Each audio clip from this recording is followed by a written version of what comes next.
Full video கொடுத்துருக்கேன். இப்போ காமிச்சிடுறேன், நீங்கள் வந்து பார்த்துக்கிங்களா. அடுப்போட லெவல் இது தான். இது ரெண்டுமே ஜாயின் பண்ணியிருக்கோம். இது ரெடிமேட் அடுப்பு தான். இதில் விறகு வச்சிட்டோமா, இதில் விறகு வச்சுட்டு அதோட தீ வந்து இந்த இதுக்கு ட்ரான்ஸ்ஃபர் ஆகுது. இதுக்கு தனியாக நம்ம விறகு வைக்க தேவை. இதோட தீ இது ட்ரான்ஸ்ஃபர் ஆகும். நீங்கள் வந்து ட்ரான்ஸ்ஃபர் ஆகி ஈஸியாக வந்துடும். நமக்கு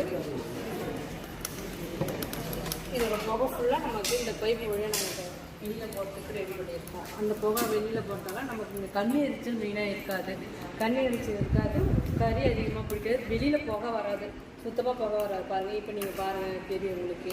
இதோட ரேட்டு சில பேர் கேட்டிருந்தீங்க. இந்த ரேட்டு வந்து இதுதான் அடுப்பு. இந்த அடுப்பில் வந்து இது 2500 ஆச்சு. இது ரெடிமேட் அடுப்பு தான். இதெல்லாம் மற்றதெல்லாம் ஃபிட்டிங்ஸ் தான் நாங்கள் பண்ணுவோம். ஒன்றும் அந்த அளவுக்கு சொல்லுவாங்க. ஒரு 6000